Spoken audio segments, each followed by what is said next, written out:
आज आपण पाहणार आहोत भगवद्गीतेच्या 6व्या अध्यायाचा श्लोक नंबर 25.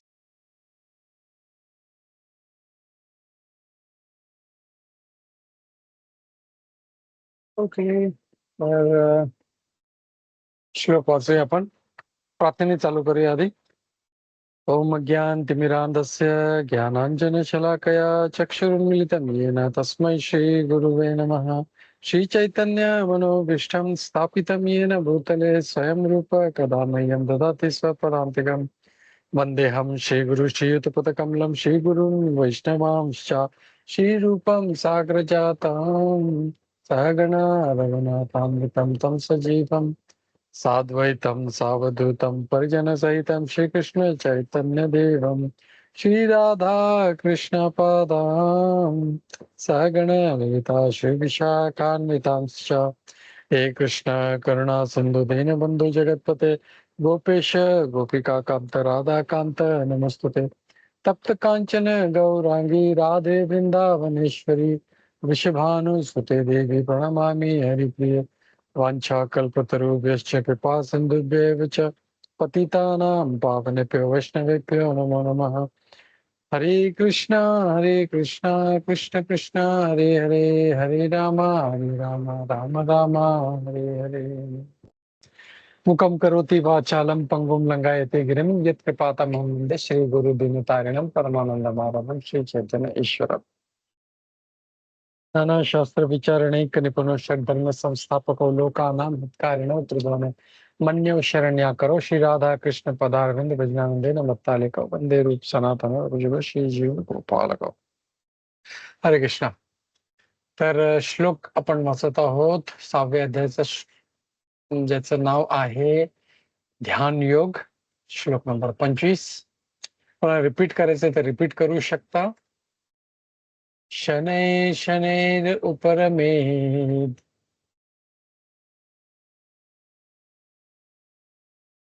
हरे कृष्णा. दंडवत प्रणाम. येस, दंड प्रणाम माता. या बोला माता. शनैः शनैरुपरमेत् बुद्धया धृतिगृहीतया बुद्धया धृतिगृहीतया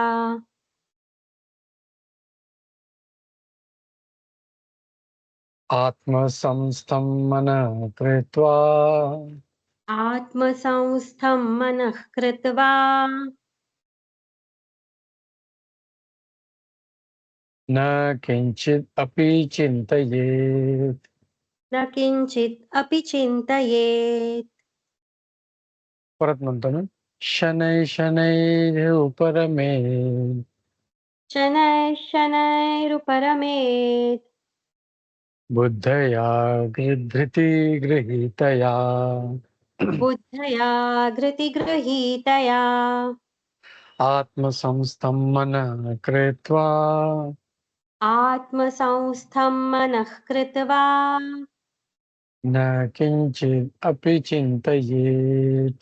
न किंचित् अपि चिन्तयेत्. करेक्ट. थँक्यू माता. आपण याचा अनुवाद तात्पर्य पाहूया. हळूहळू क्रमशः दृढ विश्वासाने युक्त झालेल्या बुद्धीद्वारे समाधीमध्ये मनुष्याने स्थित झाले पाहिजे आणि याप्रमाणे मन केवळ आत्म्यावर स्थिर केले पाहिजे व इतर कशाचाही विचार करू नये. छोटस तात्पर्य पण खूप पॉवरफुल आहे. आपण वाचूया. तात्पर्य श्री प्रभुपादद्वारे श्री प्रभुपाद की जय. योग्य विश्वास आणि बुद्धीद्वारे मनुष्याने क्रमशः इंद्रियांच्या क्रियांचे लय केला पाहिजे. यालाच प्रत्याहार असे म्हणतात. दृढ विश्वास, ध्यान आणि इंद्रिय निग्रह याद्वारे मन संयमित करून मनाला समाधिस्थ करावे.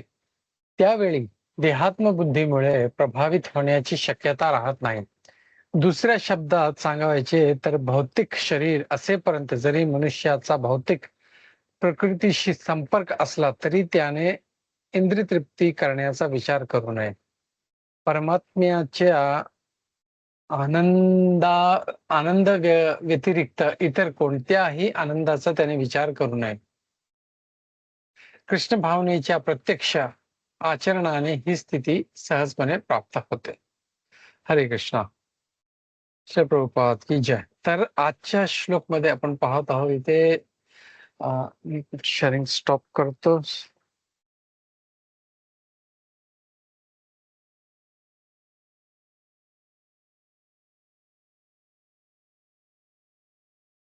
ओके. तर आजच्या श्लोकमध्ये इथे भगवान आपल्याला काय संदेश देत आहेत ते आपण पाहूया. इथे आजच्या श्लोकमध्ये भगवान इथे सांगत आहे, शनै शनै म्हणजे हळूहळू, उपरमेध,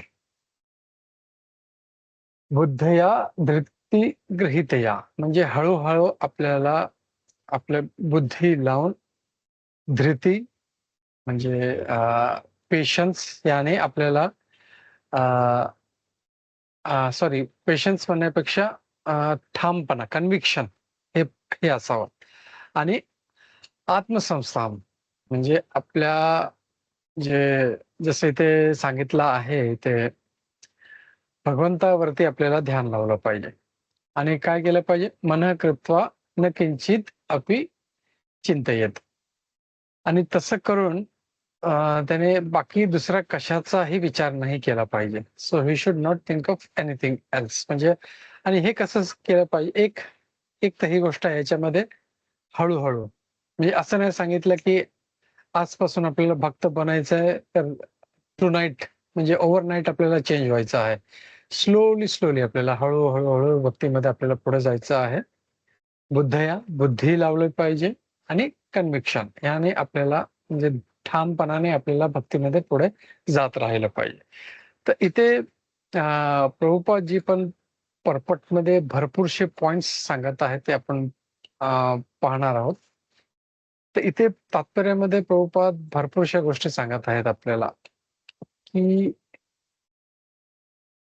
डिटर्मिनेशन पाहिजे आपल्याला, श्रद्धा पाहिजे, इंद्रिय निग्रह पाहिजे आणि सगळ्या भौतिक जी इच्छा आहेत त्यांच्यापासून आपल्याला दूर राहायला पाहिजे. म्हणजे यात आपण जर पाहिलं, जर कन्व्हिक्शन किंवा डिटर्मिनेशन किंवा ठामपणा आपल्याला जर नाहीये तरी आपण भक्तीमध्ये पुढे जाऊ शकत नाही. श्रद्धा नाही तरी जाऊ शकत नाही. इंद्रिय जे आहे त्यांचा जर कंट्रोल नाहीये तरी मनुष्य पुढे भक्तीमध्ये जाऊ शकत नाही. तर हे सगळ्या गोष्टी असल्या आणि ते असून पुढे हळूहळू जे भौतिक जे इंद्रिय सॉरी इच्छा आहे त्यांच्यापासून आपल्याला लांब राहायला पाहिजे. हे आपल्याला ह्याच्यामध्ये असं जर केलं तर आपण भक्तीमध्ये पुढे जाऊ. आणि प्रभुपाद ह्याला म्हणतात दिस इज कॉल्ड प्रत्याहार. म्हणजे ह्यालाच प्रत्याहार असं म्हटलं गेलं आहे.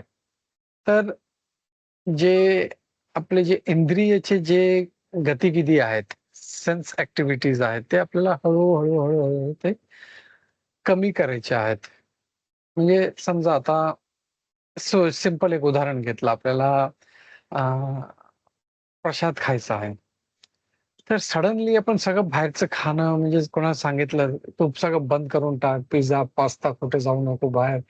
तर सडनली त्याच्यासाठी खूप म्हणजे त्याला त्याला जमणार नाही किंवा त्याला सांगितलं तू जप करायचा आहे.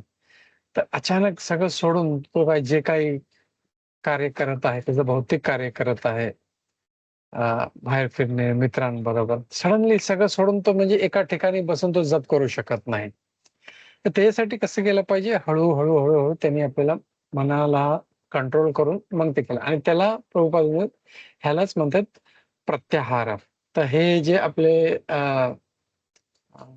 योग, अष्टांग योगमध्ये जे आपले वेगवेगळे 8 अंग आहेत, याला अष्टांग योग म्हणूनच म्हटलं आहे. त्याला ध्यान, धारणा, समाधी, प्रत्याहार हे सगळ्या गोष्टी आहेत, समाधी. आणि त्याच्यामुळे हे जेव्हा हे अष्टांग म्हणजे जे पालन करतो तेव्हा तो योग पूर्ण होतो. तर प्रत्याहार जो आहे तो पण एक खूप महत्वाची आहे. पण प्रत्याहार म्हणजे सगळं अचानक सोडून देणं नाहीये ते. ते भगवान सांगतात शनै शनैः म्हणजे हळू-हळू, हळू तुम्हाला हे सगळं सोडलं पाहिजे. जसं कोण गृहस्थ आहे किंवा कोणी फॅमिली बरोबर राहत आहे, तर तो अचानक म्हणजे त्याला सांगितलं तू आता बायकोकडे लक्ष देऊ नको, पोरांकडे लक्ष देऊ नको, फक्त भक्ती कर, तर ते दॅट इज नॉट प्रॅक्टिकल. तो करू शकणार नाही. आणि त्याचे घरचे पण त्याला वैतागतील, "बाबा हे सगळं सोडून का कशाला हे सगळं करायला लागला आहे?"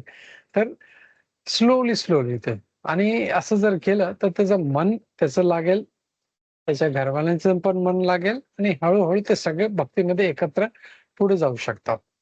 आणि इथे पुढे म्हटलेलं आहे, की हे ध्यान कसं केलं पाहिजे?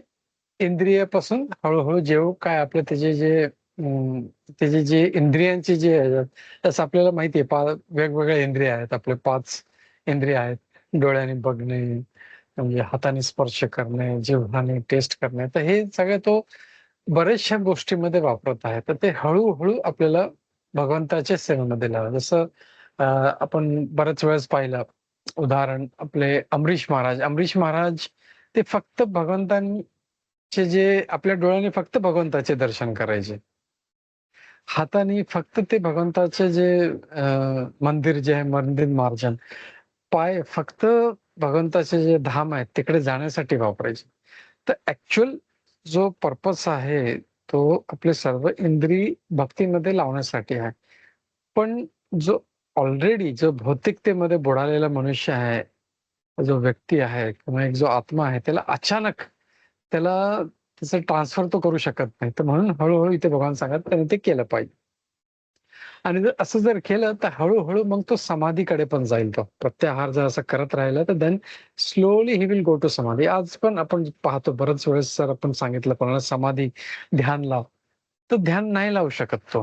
कारण त्याचं माइंड एवढं डिस्टर्ब आहे की त्याला पोरांचा विचार येतो, ऑफिसमध्ये काय करायचंय, माझे हे शेअर्स इथे पडलेले आहे, ऑफिसमध्ये उद्या हे काम करायचंय, ते काम करायचंय, आता हे कसं करू? So there is so much of ना माइंडमध्ये हे सगळं तिचं चाललेलं आहे. तर हा जो कोलाहल आहे, तो अचानक तो थांबणार नाही. आपण पाहतो अर्जुन पण स्वतः म्हणतो, की अ, मी पाहिजे तर वायू कंट्रोल करू शकतो. माझ्याकडे वायू अस्त्र आहे. वायूला कंट्रोल करू शकतो. पण मन कंट्रोल करणं माझ्यासाठी खूप डिफिकल्ट आहे. म्हणून भगवान बोलले, "तू प्रॅक्टिस कर आणि हळू-हळू." तर हे प्रॅक्टिससाठीच भगवान इथे आपल्याला उपदेश देतात, की हळू शनै-शनै ही उपरमेल. हळू प्रॅक्टिस करायचं आहे, प्रत्याहार करायचा आहे आणि प्रत्याहार करून हळू मग आपल्याला समाधीकडे जायचं आहे. तर असं जर केलं तर मनुष्य आपण पाहतो बरेचसे जे लोकं योगा करतात इव्हन, ते पण योगामध्ये बरेच वर्ष प्रॅक्टिस केल्यानंतर त्यांचं थोडंसं कुठं त्यांची ध्यान लागतं, त्यांची समाधी लागते हळू त्यांना बरेच वर्ष त्यांना प्रॅक्टिस करावी लागते. जसे काही जे योगी जन आहेत, त्यांच्याकडे वेगवेगळ्या सिद्धी आहेत. असं नाही अचानक 1 सेकंडमध्ये त्यांनी विचार केला आणि ते त्यांच्याकडे येतं. आपण पाहतो बरेचसे जे शास्त्रामध्ये पाहतो, कितीतरी हजारो वर्ष ते तपस्या करतात. तेव्हा कुठे त्यांचं माइंड कंट्रोल होतं आणि मग ते ध्यान, समाधी हे सगळं करू शकतात. तर म्हणून भगवान पण आपल्याला एका गृहस्थासाठी ही भगवद्गीता दिलेली आहे. गृहस्थ जीवनामध्ये भगवंताला माहिती आहे, की अचानक त्याला सांगितलं त्याला सगळं सोडून देतं ते नाही ना. म्हणून भगवान इथे सांगत आहे, "शनै-शनै उपरमेत." हळू तुम्ही आपल्याला हे मन आपल्याला या भक्तीमध्ये लावलं पाहिजे. आणि इथे प्रभुपाद सांगतात, की दुसऱ्या शब्दामध्ये सांगितलं, जरी तो भौतिक ह्याच्यामध्ये असला, तरी त्यांनी हळू जे इंद्रिय तृप्तीचा जो विचार आहे, तो त्याने त्याने सोडला पाहिजे. आणि जेव्हा तो इंद्रिय तृप्तीचा विचार सोडेल, तेव्हा तो भगवंताचं ध्यान करू शकेल. कारण हे दोन्ही आहे भगवंताचं ध्यान करणं आणि इंद्रिय तृप्ती करणं both are different directions, opposite directions. जो इंद्रिय तृप्तीमध्ये आहे, तो कधी भगवंताचं ध्यान करू शकत नाही. It is never possible. म्हणून आपण बऱ्याचशा वेळेस बघतो, की अ, काही लोकांना जे आहे ते म्हणजे खूप डिफिकल्ट जातं त्यांना भक्ती. "अरे नाही, मला नाही जमत रे बाबा." का? कारण त्यांचं इंद्रिय तृप्तीमध्ये त्यांचं अजून जी रुची आहे ती गेलेली नाही पूर्णपणे. आणि त्याच्यामुळे तेच ऑन द अदर साइड जर आपण पाहिलं तुकाराम महाराज वगैरे किंवा जे संत लोकं आहेत, महाराज लोकं आहेत, ते इतके भक्तीमध्ये असतात, की त्यांचा इंद्रिय तृप्तीकडे कधी विचार जात नाही. आपण बऱ्याच वेळेस ते जे भगवद्गीतामध्ये एक श्लोक आहे त्याच्यामध्ये जे यमनाचार्य आहे त्यांचं पण उदाहरण त्याच्यामध्ये प्रभुपाद कोट करतात. ते सांगतात, की कधी स्त्रीचा असा विचार पण आला, की माझं मन म्हणजे एकदम असं हे काय विचार आला आणि म्हणून मी त्या विचारावरती मला थुंकूशी वाटतं असं. म्हणजे इतकं म्हणजे सो म्हणजे बोथ आर डिफरंट डायरेक्शन्स. तर जो भक्तीमध्ये आहे त्याच्यासाठी इंद्रिय तृप्ती हे एकदम ऑलमोस्ट नील झालेलं असतं आणि जो एकदम इंद्रिय तृप्तीमध्ये आहे त्याच्यासाठी भक्ती करणं थोडंसं डिफिकल्ट जातंय आणि म्हणून इथे भगवान हळू आपल्याला याच्याकडे जायला सांगत आहे. भक्ती ही अशी अचानक कोणी जर सांगेल की कुठलीही वस्तू आपल्याला समजा उद्या आता कुठली कला जरी शिकायची असेल मला अ, तर इट विल टेक टाईम. म्हणजे असं नाही की मला गिटार शिकायचं आहे किंवा कुठलं मार्शल आर्ट एनिथिंग. मला त्याच्यामध्ये साधना करावी लागेल, त्यात वेळ द्यावा लागेल आणि मग हळू ते मला आत्मसात होत जाईल आणि मग then I will become expert in that. तर हे सगळं खूप महत्वाचं आहे. तर इथे जर आपण पाहिलं तर आजच्या श्लोकमध्ये हेच आहे महत्वाचं. शनै शनै म्हणजे ग्रॅज्युअली केलं पाहिजे. सडनली आपण विचार नाही केला पाहिजे. असं नाही की आज अ, मला भक्ती करायची, मी सगळं सोडून मी हिमालयावर जातो आणि 4 दिवस तिकडे राहिल्यावर त्याला बरोबर त्याला खायला नाही भेटलं, की "हो चला परत रिटर्न हो, पण आपला बायको-पोरं आपले चांगले त्यांच्याकडे जाऊन राहूया." तसं नाही झालं पाहिजे. दॅट इज नॉट म्हणजे तसं नाही करू शकत. स्लोली त्यांनी केलं पाहिजे ते. आणि दुसरं म्हणजे बुद्धया बाय इंटेलिजन्स. कधी म्हणजे बुद्धीचं खूप महत्व आहे. म्हणजे त्याला माहिती आहे सगळं. मला हे केलं पाहिजे, हे मला नाही केलं पाहिजे. पण तरी पण तो त्याचं इच्छा जी आहे मन, "अरे यार, चल यार एकदा करूया म्हणून.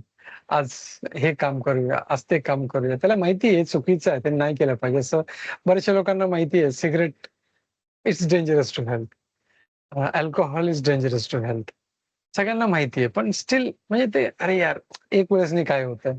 असा मांसाहार लोकांना माहिती आहे मांसाहार एक पाप आहे. पण अरे ठीक आहे चल आज आज शनिवार नाही, आज बुधवार आहे, रविवार आहे, तर आज एन्जॉय करूया. They know it is wrong. पण ते करतात ते. का? त्यांचं मन त्यांना ते खेचत आहे. तर तिथे भगवान सांगत आहे, की बुद्धी तुम्ही लावा, मन लावू नका. तुम्हाला बुद्धी लावली पाहिजे. हां, ठीक आहे, ओके. जसं प्रभुपाद उदाहरण देतात एका मुलाचं. त्याचा एक्झाम आला, की त्याचं खेळायचं मन होतं. पण त्याला माहिती आहे, "अरे बाबा नाही, उद्या माझी एक्झाम आहे." तर जर त्याने तिथे मन लावलं, जाऊ दे चल एक्झामचं नंतर बघूया आपण." तर तो मागे अभ्यासामध्ये पडत राहील. पण इफ ही इज इंटेलिजंट, "नाही, नाही, ठीक आहे चला आपण गेम तर कधीही खेळू शकतो, कधीही बाहेर फिरायला जाऊ शकतो. पण आता महत्वाचं आहे मला एक्झाम." तसं आपल्याला जीवनामध्ये काय श्रेयस्कर आहे, हे ओळखणं it can be done only by an intelligent person. तो बुद्धी जेव्हा लावतो, "ओह! अच्छा ठीक आहे. मला हे केलं पाहिजे, मला हे नाही केलं पाहिजे." तर बरेचसे असे इन्सिडेंट आपण पाहतो आयुष्यामध्ये, पण बरेचसे न्यूज पाहतो, की म्हणजे एकदम क्षुल्लक गोष्ट आहे. तर थोडासा त्याने विचार केला असता, की बाबा हे असं नाही केलं पाहिजे. देन दॅट कुड हॅव नॉट हॅपन. पण तिथे काय मनाला एकदम "ओह! ठीक आहे चला." मनाच्या मागे वेडा होतो आणि ते काम करून टाकतात. So that becomes wrong. तर एक तर हळू दुसरं इंटेलिजन्स केलं आणि एकदम धृती गृहीतया म्हणजे पूर्ण कन्व्हिक्शनने म्हणजे त्याच्याकडे बुद्धी पण आहे. त्याला माहिती आहे मला अभ्यास केला पाहिजे. पण ते कन्व्हिक्शन नाहीये. तो 2-5 मिनिटं बसतो, मग चला ठीक आहे जाऊ खेळायला. तर त्याच्यासाठी कन्व्हिक्शन पण ही खूप महत्वाची गोष्ट आहे. धृती म्हणजे एकदम फोकस हां, मला हे करायचंच आहे. तर इंटेलिजन्स जरी असला पण त्याच्याकडे ते कन्व्हिक्शन ते काय म्हणतात ना, ते ठामपणा मला हे करायचंच आहे. ते नसलं तरी तो मागे पडू शकतो. म्हणून भगवान सांगतात, की हळू बाय इंटेलिजन्स बुद्धया आणि धृती गृहीतया हे सांगतात. आणि ते करून काय करायचं आहे, फिक्स द माइंड. आपला जो माइंड जो आहे ते भगवंतावरती लावायचा आहे इकडे. भगवंतावरती पूर्णपणे फिक्स केलं पाहिजे. हां, ठीक आहे. आणि असं जेव्हा केलं तर आपण मग हळू मग भगवंताचा विचार करू शकतो. तर हे सगळी गोष्ट आपल्याला इथे भगवान या श्लोकामध्ये सांगत आहे आणि असं जर केलं तर आपण योगमध्ये जे अष्टांग योग आहे किंवा भक्ती आहे, त्याच्यामध्ये हळू आपण पुढे जाऊ शकतो. तर खूप महत्वाचं आहे हे जे पूर्ण हा जो अध्याय आहे त्यातला आजचा जो श्लोक आहे इट्स इम्पोर्टंट. की कसं आपल्याला म्हणजे कधी काही लोक ना सडनली डिसिजन घेतात, आपल्याला हे केलं पाहिजे, मग लगेच म्हणतात ना, प्रभुपाद बरेच वेळेस म्हणतात की माइंडचे दोन आहेत. काय ते त्याचं टेक्निकल वर्ड आहे काहीतरी, मी विसरलो. म्हणजे आता करतो, आता सोडतो. म्हणजे मला ते ॲक्सेप्टन्स आणि रिजेक्शन असं काहीतरी ते दोन, त्याचा अर्थ तसा आहे. तर आता तो लगेच करतो आणि लगेच तो सोडून देतो. तर माइंड तो आहे, तो आपल्याला तो चंचल आहे आणि तो असं करत राहील. पण we have to be focus. तर माइंड आपल्याला खूप कंट्रोल ठेवलं पाहिजे आणि असं जर केलं तर आपण चांगल्या फिकल भक्तीमध्ये माइंडेड का? पुढे. सॉरी? फिकल माइंडेड का? फिकल माइंडेड म्हणतात ना? फिकल माइंडेड बोलू शकतो. फिकल माइंडेड म्हणजे की म्हणजे आता केलं, हां, ठीक आहे. आता मला हे करायचंय आणि लगेच 2 मिनिटात लगेच सोडून देतो. नाही बोलला ठीक आहे मग. तर ते तसं नसावं. सो हे सगळी जी गोष्ट आहे आपल्याला अ, फक्त भक्तीमध्ये नाही, कुठल्याही म्हणजे आपल्याला एक भौतिक एक कला जरी आत्मसात करायची असेल, तर हे सगळ्या गोष्टी आपल्याला महत्त्वाच्या आहेत. तर व्हाय नॉट इन भक्ती? भक्तीमध्ये तर किती महत्त्वाची आहे.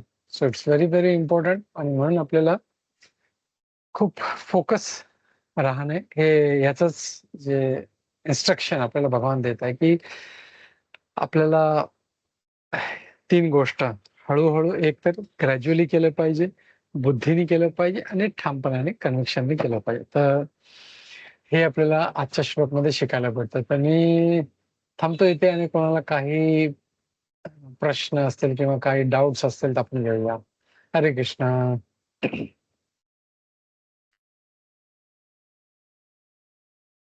हरे कृष्णा प्रभुजी. राम खूपच छान होता. म्हणजे भगवंत स्वतः सांगतायत की घाई करायची गरज नाहीये. सावकाश हळूहळू तुमच्या पेसमध्ये तुम्ही माझ्यापर्यंत येऊ शकता. तो चांगला मेसेज होता आजच्या श्लोकचा. पण तुम्ही समजवूनही छान सांगितलं. हरे कृष्ण. Thank you Madhavi. भगवानच आपल्याला हळू-हळू यायला सांगत मला आहेत पुढे. येस. येस माता. श्लोकासाठी आज जो श्लोक आपण घेतला त्याच्यासाठी डिफिकल्टी अशी नाहीये. पण हे आता मी प्रोसेशन्स आपण ज्या बघत होतो आषाढीच्या, ते ओके. प्रत्येक संताची पालखी वेगवेगळ्या ठिकाणून आली. तर ती भावंड एकत्र नव्हती का? माऊलींची एका ठिकाणून येते, मुक्ताईंची एका ठिकाणून येते. They all wait, the brothers wait, म्हणजे असं काही तरी त्यांनी तिथे दाखवलं की पंढरपूरला सगळे संत आधी जमा होतात and they wait for Muktai, आणि मग तिची पालखी आली की मग तर म्हणजे मला हे आत्ता कळलं. म्हणजे आता कुठे कन्फर्म करू आणि कुठे वाचू हे कळत नाहीये मला. अशी ऍक्च्युअली वेगवेगळ्या ठिकाणून त्या पालख्या कशा काय येतात?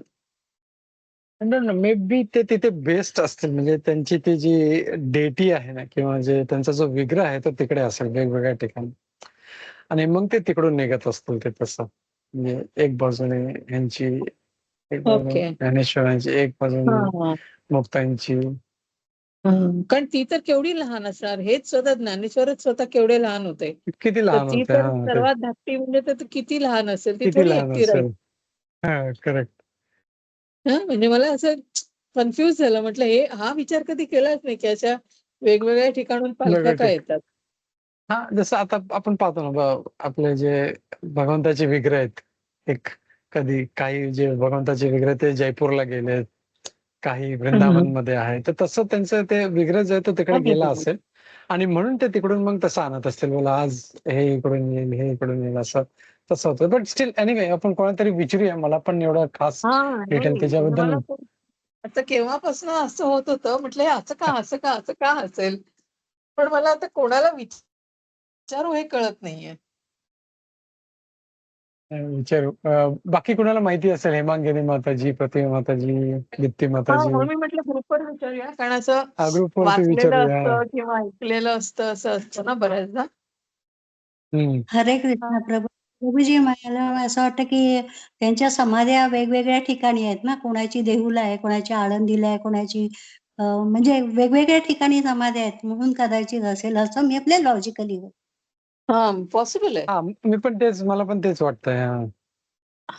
Must be. ठिकाणी नाहीच आहे, वेगवेगळ्या ठिकाणी आहेत समाध्या.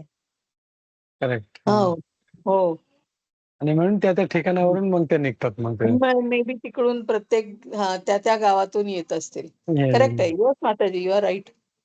असंच असं कारण आपल्याला ऍक्च्युअल तर असं त्यांची जी स्टोरी माहिती आहे ते चौघं तर एकत्रच राहायचे ते एकाच एका ह्याच्यामध्ये लहान But लहान finally- भावंड तर होती ती. तेच. आणि मग पण हे दिस इज प्रिटी व्हॅलिड की समाध्या वेगळ्या वेगळ्या ठिकाणी आहेत. लॉजिकल आहे ते. या. बरोबर. कुठेतरी वारकऱ्याला भेटायला हवं असं नेहमी नेहमी जाणाऱ्याला तर काय कळलं. Anyway thank you Prabhuji. थँक्यू हरे थँक्यू कृष्ण. माताजी. प्रतिभा माताजी थँक्यू. नाही, मला माहिती होतं, म्हणजे ह्या गोष्टी मी वाचल्या होत्या म्हणून मला माहिती होतं. हरे कृष्ण. दुसरं तुम्ही ते मगाशी बोललात ना, की ते समाधी घेऊन मग परत ते संसारात येणारे, ते पण हे विठ्ठल पंथच आहेत ना, म्हणजे ज्ञानेश्वर महाराजांचे अं, ज्ञानेश्वर मुक्ताबाई, निवृत्त सोपान मुक्ताबाई त्यांचे पप्पा वडील ते समाधी घेऊन पुन्हा ते संसारामध्ये आले ना, ते मगाशी तुम्ही बोललात बघा तुमच्या. ठीक आहे. हरे कृष्ण. म्हणजे तुम्हाला काय म्हणायचं तुम्हाला समजलं नाही. मगाशी तुम्ही काय ते उल्लेख केला ना, की समाधी आपलं काय ते देवाच्या याला जातात पुन्हा संसारामध्ये येणारे असे असं म्हणते का? संन्यास. संन्यास. म्हणजे काही लोक असतात ना, असं म्हणजे त्यांना वाटतं की मला संन्यास घेतला पाहिजे आणि 4 दिवसांनी परत मग ते चला आपलं घरी राहिलेलं बरं असं वाटतं. ते मगाशी तुम्ही त्याच्यामुळे बोललात ना, ते त्यांचं पण ऍक्च्युअली जर पाहिलं तर त्यांचं पण तसंच झालं. ते काहीतरी ते संन्यास घेतला होता, पण नंतर मग त्यांना परत मग गृहस्थ जीवनमध्ये ते आले. समथिंग भगवंताचीच लीला आहे, आपल्याला वी डोंट नो. त्या आठवण पडली त्याच्यामुळे मग त्यांचं जास्त हे झालं. एनिवे ठीक आहे. तर तेच आहे की प्रत्येक गोष्ट हळूहळू केली पाहिजे, म्हणजे कुठल्या गोष्टीमध्ये. आणि हळू म्हणजे एवढी पण हळू नाही झाली पाहिजे की आपल्याला बरेच जन्म लागली पाहिजे, तसं पण नाही झालं. या म्हणजे थोडासा पेस पण असायला पाहिजे. And it should not be so fast. एवढं पण नाही की माणूस त्या रेस मधून तो खाली पडला पाहिजे. Should not be one so fast. तर आपल्याला आपली स्पीड माहिती असायला पाहिजे की मी हे ग्रहण करू शकतो. मी ह्याच्या पुढे जर गेलो तर मी पडेल. आणि प्रत्येकाची स्पीड वेगवेगळी असते. काही लोक असतात, आता भक्तीमध्ये बघतो तर बरेचसे लोक, नवीन लोक येतात. काही लोक 6 महिन्यामध्ये फटाफट एकदम दीक्षा वगैरे घेऊन टाकतात. काही लोक 10-10, 15-15 वर्ष लागतात त्यांना. So it's all depends individual.